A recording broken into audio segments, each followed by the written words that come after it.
Clearing the Air, the real story behind e-cigarettes, vapes, and hookah. This is a 1-hour presentation that will offer you 1 contact hour from the AARC. My name is Terrence Shenfield, and I am the president of A&T Lectures, and I'm happy that you joined me. You will be required to take a 10-question exam after the lecture. You need to get 7 out of 10 correct in order to get the certificate. I have a good story to tell you. This was my first exposure to vaping. I went to a family party, and my son and my son-in-law were sitting in the corner with this vape pipe in their hand. This was the first time I ever seen a vape pipe, so I said to him, I says, "What are you doing?" And he said to me, "Dad, you know I smoke, and you know I'm trying to stop." And I decided to use vapes because I could decrease the amount of nicotine that I take, and then hopefully I'll wean myself off of nicotine. Now, as a respiratory therapist, I was really bewildered because I really didn't have a clue about what's going on with this. So I says, okay, it sounds reasonable. So he took a breath, and out of his lungs came this thick flume of smoke. I was shocked. I says, there's no way this could be good for you. So I decided to do some research, and I found as much as I could on vaping, and that's how I got this presentation to show you today. I will tell you one thing. My son did stop smoking, and I was really pleased with that, but he still vapes. So you be the judge on what the science has to say. This is a very interesting topic, as vaping is being promoted as safer than smoking cigarettes. So I really want to give you a detailed report on the different products that are on the market. There seems to be new products being brought to the market each day, and it really could be kind of bewildering. I will also talk about how these companies are marketing these products to the young people. That really doesn't work very well. There are people who are using vaping products who never smoke cigarettes. So you really need to know more about this. I will speak about the prevalence and, importantly, the chemical constituents. And finally, I will speak a little bit about the health effects of these products that you use. Back in the day, cigarette companies used to advertise on various types of media, including TV and radio. In actuality, they had doctors and dentists promoting their products. Can you believe it? They even had an asthma cigarette.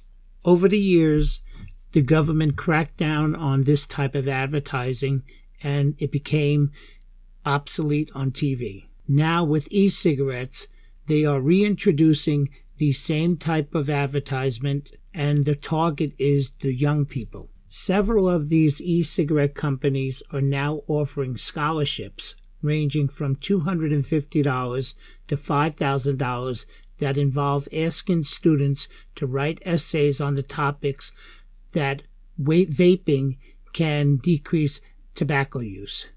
They are actually offering kids money to write essays. Another form of advertising is on social media. Social media has become the game place for these various e-cigarette companies, where they offer really fancy ads showing young people who are really good looking, and they are relaxed, and they feel that vaping is much better than tobacco smoking. Another method of advertising is that they are sponsoring music festivals. They are having some great bands promote these type of vaping devices, and they're sponsoring their shows. For example, the Sundance Film Festival in Utah actually was sponsored by e-cigarette companies. And lastly, they are really making appealing flavors for these e-cigarettes. The e-liquids have flavors like cherry, vanilla, grape, all these wonderful tasting e-cigarette juices. But the reality is they all contain heavy metals, and that's a discussion we will be talking about a little bit later. So the point I'm talking about is that many of these companies are now advertising to the young people and coming up with very appealing advertising schemes.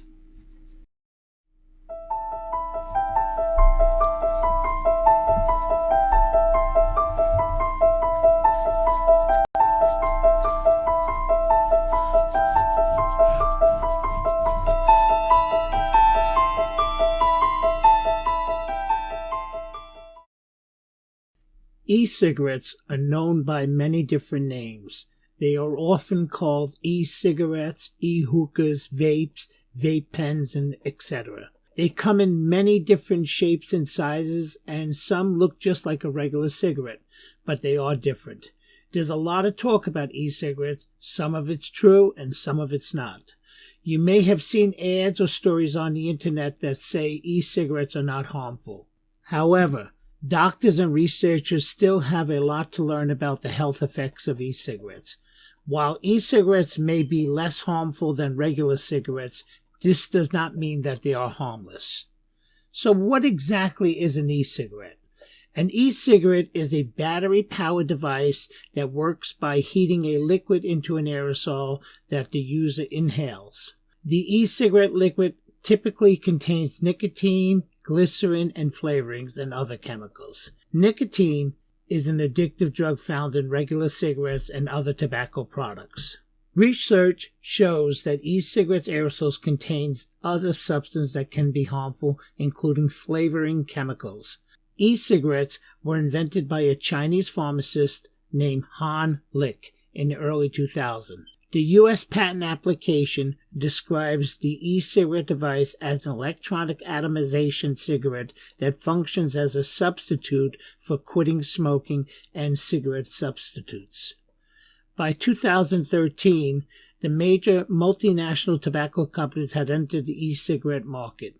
You see e-cigarette commercials on TV, the internet, and print advertising. Many of these companies promote them as a healthier alternative to cigarettes, and some companies promote them as a method to stop smoking. And what they're also saying is that you could smoke them anywhere. As you can see, there are many different types of e-juices. For example, you have tobacco flavored, blueberry flavored, apple flavored.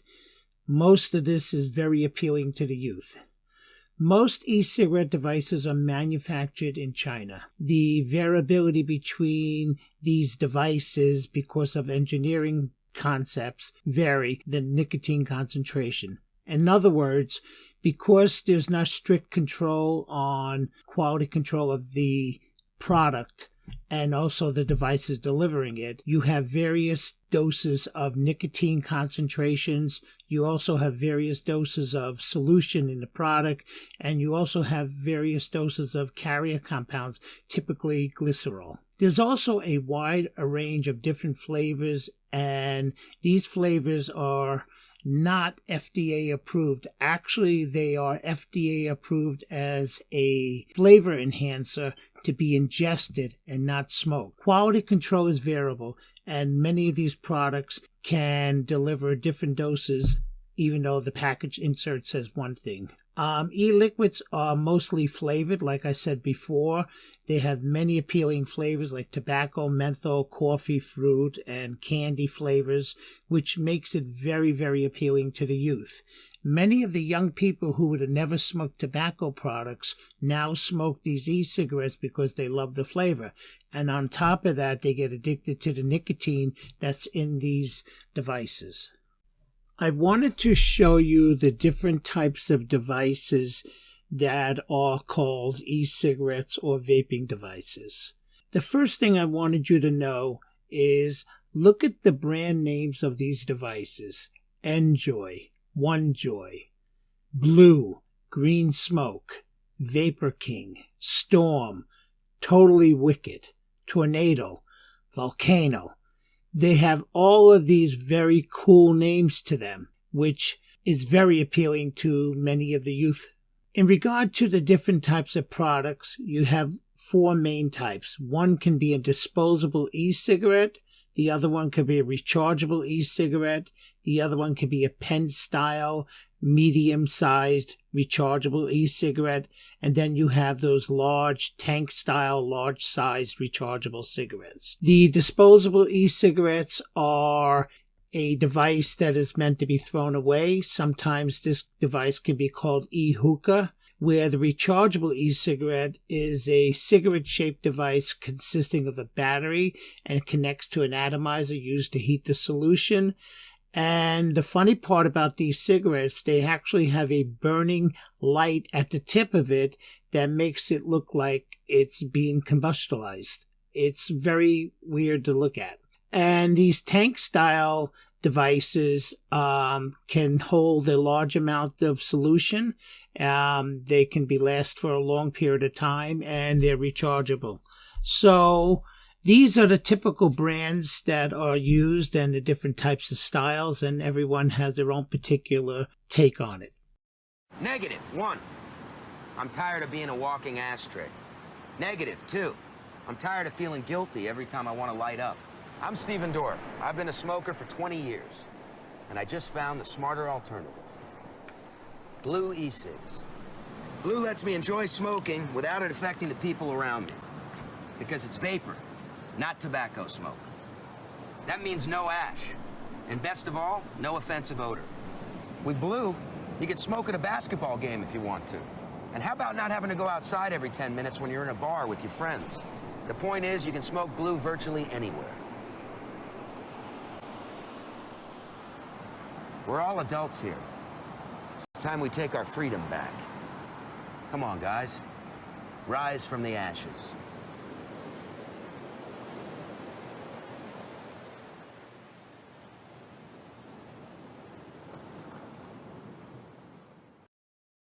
As can be seen from the previous slide, many of these e-cigarette companies are using very popular actors who look very healthy, and they are promoting e-cigarettes. Consumer perception of the risks and benefits and decisions to use e-cigarettes are heavily influenced by how they are marketed, and the use of celebrities has made this possible. They did a study back in 2012 where they were looking at the most popular claims for e-cigarettes on advertising, and they said they were healthier, they were cheaper, they were cleaner, they were able to be used in smoke-free environments, and there was no secondhand smoke, and they were modern as compared to tobacco products.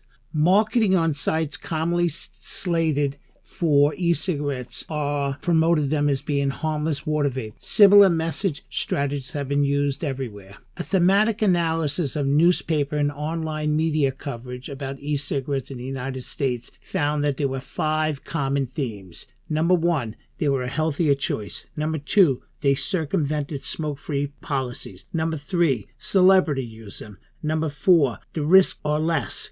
And all of these things made it possible, and most importantly, that it was a successful nicotine replacement therapy. E-cigarette companies have also had a strong presence in the social media, which reinforces their marketing messages. And they have big stars doing this. Cigarette and other tobacco companies have been able to market their products, and cigarette and other tobacco companies have been unable to market their products on television and radio since the 1970s. Now e-cigarette advertising is on those medias. 34% of the participants who used e-cigarettes were significantly more likely to think about smoking cigarettes after viewing an ad than non-users, suggesting that the viewing of e-cigarette commercials may induce thoughts about smoking and cue the urge to smoke. All of this doesn't add up to a good story. The prevalence of e-cigarette smoking is more predominant with women than men. Also, people who are current smokers are more likely to use e-cigarettes than non-smokers. Actually, 92% of all e-cigarette users are former smokers or they still smoke.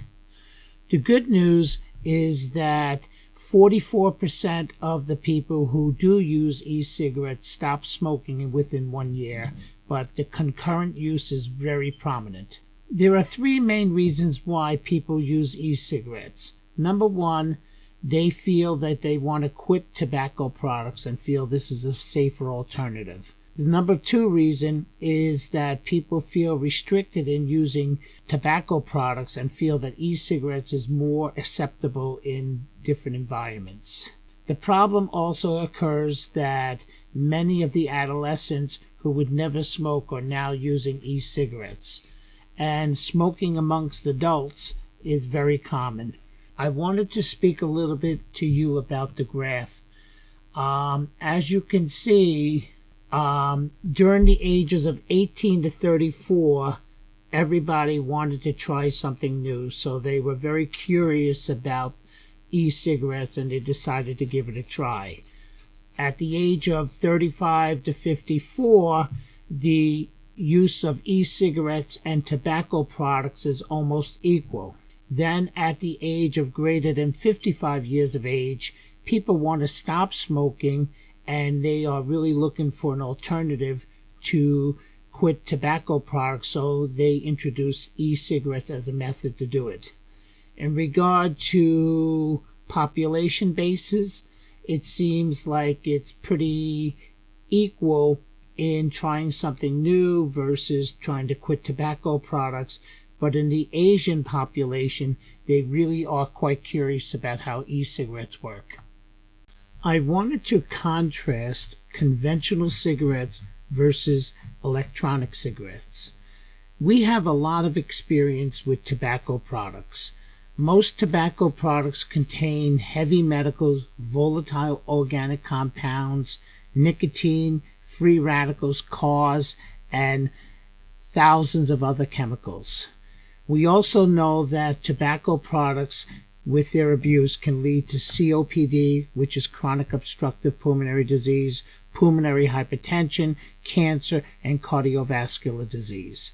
So we have a lot of evidence on tobacco products and what they can result in. That's not the same thing with e-cigarettes. E-cigarettes don't contain tars. It's a vaporized solution of nicotine and glycerol and water and also flavoring. The real problem comes with the flavoring. The FDA approval for the flavors in e-cigarettes are approved for ingestion, not inhalation. There's also studies showing that there is heavy metals in these flavoring products, such as formaldehyde, nicotine, nickel, and phenols. Now, the long-term prospect of what this will cause in the human body over time has not been well established, so we are just at the beginning stage of this.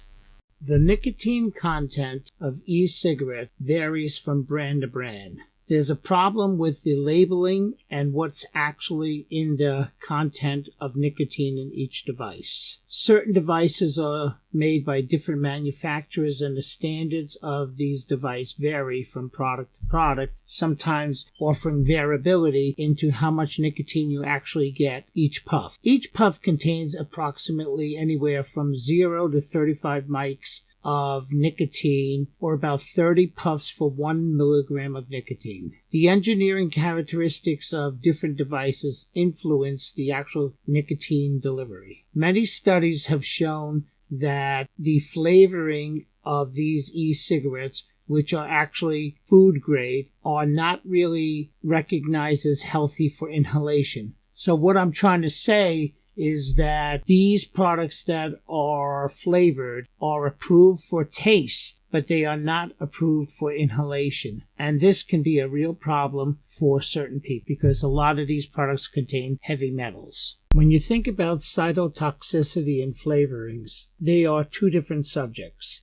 When you smoke tobacco, you really are potentially harming yourself. And tobacco contains nicotine. But nicotine by itself is really not that bad. Actually, nicotine has a lot of benefits. There have been some studies showing that when you chew nicotine gum, it improves short-term memory, and it also played a role in Parkinson's disease. Nicotine has also been shown to reduce stress and anxiety and stabilize the mood. So nicotine is really not as bad as you really thought it is. but it is habit forming. Dr. K did some research on the cytotoxic potential of different e-cigarette vapors. And what he showed was that the e-cigarette vapor is far less cytotoxic than tobacco smoke. The next slide will show you a great picture how the difference between tobacco smoking and e-cigarette smoking varies on cell types. The study confirmed that e-cigarettes liquids are okay,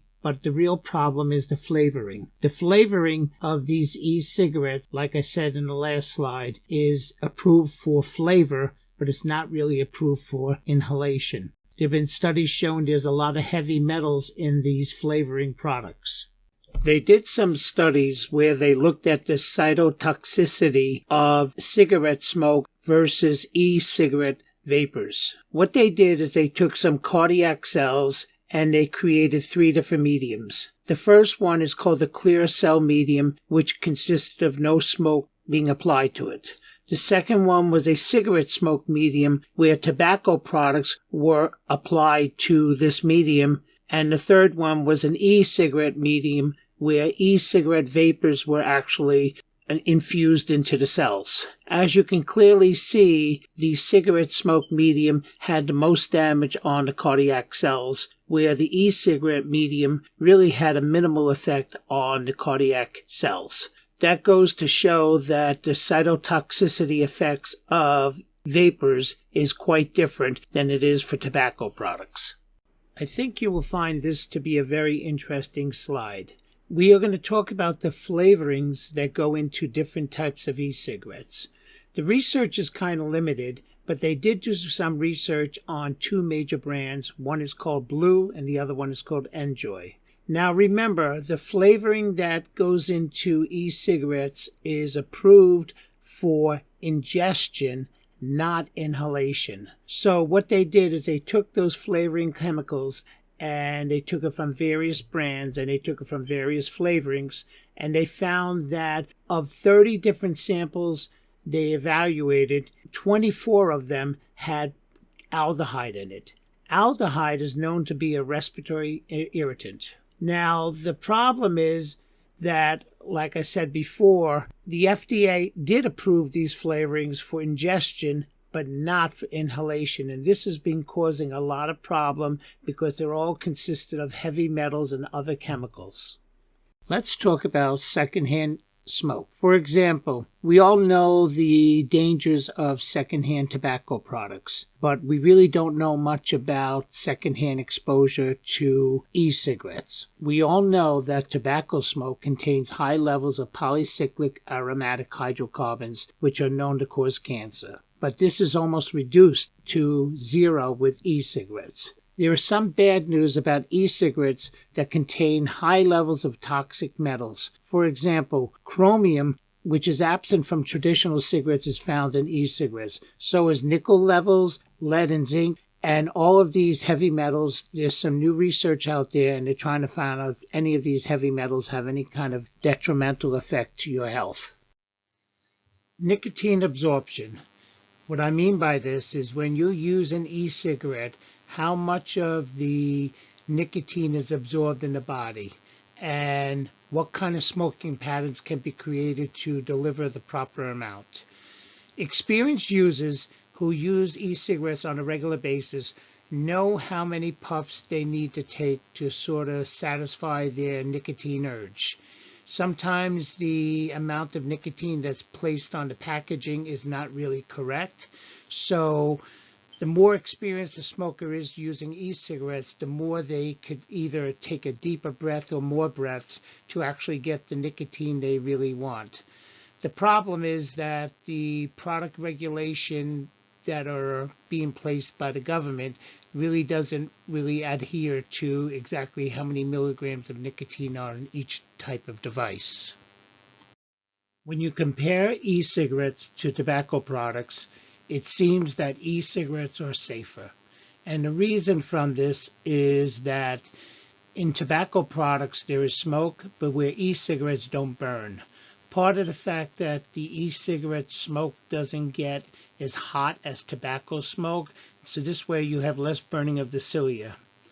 But there are less dangerous chemicals being extracted from inhaling with e-cigarettes versus tobacco products. But the FDA has not really set up good regulation on the amount of products in e-cigarettes, and this has resulted in erroneous packaging. Also, e-cigarettes contain a additive sometimes called formaldehyde, which has been shown to be cancer causing. So, in effect, e-cigarettes are a little bit safer than tobacco products. This is probably the biggest concern with e-cigarettes, is the amount of youth who are using it. Typically, a young person who may have never smoked before, had no idea of ever smoking cigarettes, now is attracted to the advertising and the peer pressure that goes along with e-cigarettes. Youths are using e-cigarettes at increasing and alarming rates, and they surpassed that of tobacco smoking. In high school students, about 4.5% to 13.4% increase from 2013 to 2014. The tobacco industry aggressively markets e-cigarettes to the youth. They make it look by glamorizing healthy actors and actresses, making advertising. They also created all these different flavors such as bubblegum and gummy bears. And kids can actually buy these e-cigarettes online, which represents a big problem. When e-cigarettes first came out, they were used as a way of stopping smoking. So in other words, if you wanted to find a nicotine replacement therapy, e-cigarettes was promoted as that way. And actually, there have been success in that idea. 3 studies have been put out that I know of. I'm sure there are more. And basically, they compared the association of using e-cigarettes and trying to quit conventional cigarettes, tobacco products. And Atkinson did a study in the International Tobacco Control Study where they showed the significant number of cigarettes that were smoked each day went down with the use of e-cigarettes, but they did not quit smoking. So basically, they smoked less. Vickerman showed that 60% of all smokers who used e-cigarettes quit, but then they went back to smoking. So really kind of mixed studies. And finally, a study from the UK and New Zealand looked at 662 current smokers, and they looked at the effects of electronic cigarettes, were able to reduce the number of cigarettes by 50%. So basically, this group found that over 50% of the group ended up smoking less tobacco products when they involved with e-cigarettes. And if you think about it, the e-cigarettes offers less harm to the body. This slide speaks to the fact that many people who do e-cigarettes also smoke tobacco products. And they did a report from the U.S. Surgeon General in 2014, and they found that even though you reduce the number of cigarettes smoked per day, it's not as effective as quitting cigarettes altogether. So you have a better chance of creating better health for yourself if you just quit altogether rather than using e-cigarettes as an approach. Typically, 1 to 4 cigarettes per day is associated with elevated risk of cardiovascular disease. So if you say I smoked a pack a day and now I'm only smoking 4 cigarettes a day, you still have an elevated risk for cardiovascular disease. And also there's lung cancer mortality increases with every additional year of smoking, no matter how many cigarettes you smoke a day. So the dual use of e-cigarettes and tobacco products can reduce the number of cigarettes you're smoking, which is beneficial in a way, but you'll probably be best off not smoking at all and giving up everything. And we all know that. This is the involvement of the tobacco industry in e-cigarettes. As the years went on and people have been talking about all the harm of tobacco products, the tobacco industry has been getting very involved with e-cigarettes. And since 2013, most major tobacco companies have been developing e-cigarettes, and they've been phasing out their tobacco products. They are promoting harm reduction, supporting smokers' rights, and they're actually advertising this to the social media and also other forms of advertising showing how e-cigarettes are so much better than tobacco products. And as you could see by the graph, in the graph on the left, from 2009 to 2018, there's been a steady reduction in tobacco products. But on the right side, you could see a steady increase of e-cigarettes. So the tobacco industry is making money no matter which way you look at it, and they don't care about the harm to anybody. All they care about is the bottom dollar. There's a real problem with the e-cigarettes use by the youth.